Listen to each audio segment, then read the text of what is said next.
right, this is from DNYUZ. It says, this is a story about the rise in vasectomies among men. Now, I shouldn't really have to clarify that it's vasectomies among men because who else are going to get them, but you know how it is these days.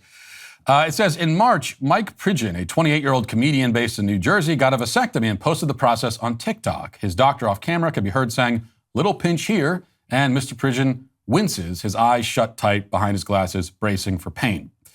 Vasectomy, a quick outpatient surgical procedure that cuts the tubes that carry sperm, is one of the most reliable and cost-effective forms of contraception available, with almost none of the side effects of complications of birth control methods that are geared towards women. Yet it has remained relatively rare. In the United States, an estimated 500,000 men get the procedure each year.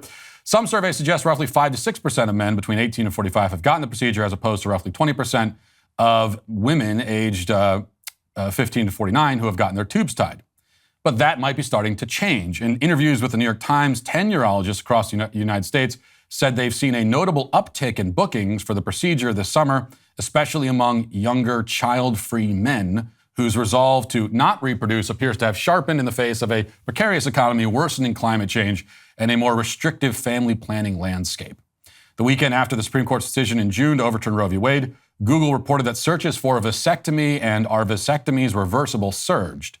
It's still unclear whether the increased interest in vasectomies is a blip or the beginning of a long-term trend that could foster greater acceptance of the procedure. Then it goes on to give more evidence that this is indeed a longer-term trend, and more and more men are deciding to neuter themselves willingly. Now, the most concerning thing about this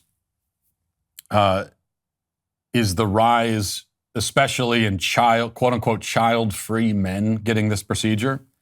And the first thing that's concerning is just the term child-free, which of course, by design, makes children sound like some sort of disease. You say child-free like you might say cancer-free. And this is done on purpose because people that are, quote, child-free, they don't like to be called childless, because if you say childless, it makes it sound like they're missing something. And they don't want that. So they would rather make children sound like cancer than make their own situation sound less pleasant to themselves. And so that's why there's been this campaign among the childless to say, no, don't call us childless, we're child-free. We're free of it. We're free of the burden.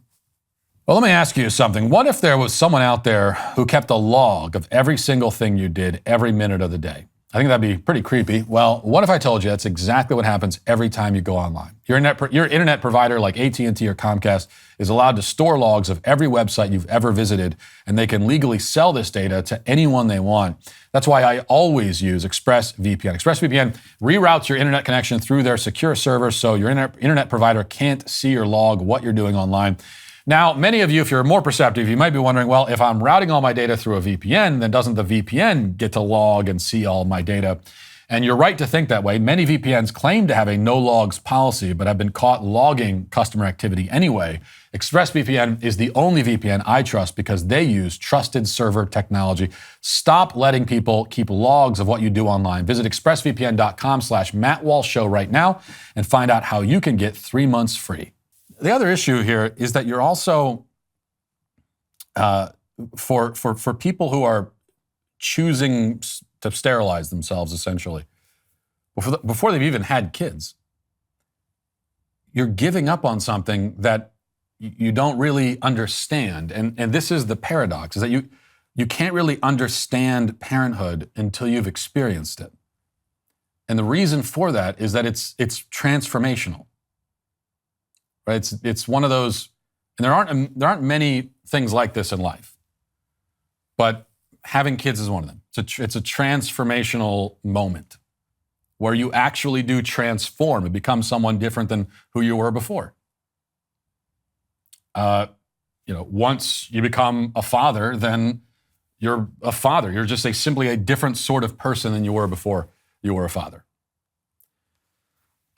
That's why I like to say that in the act of conception, in many ways, it's not just one life that comes into being, but it's really sort of 3 lives.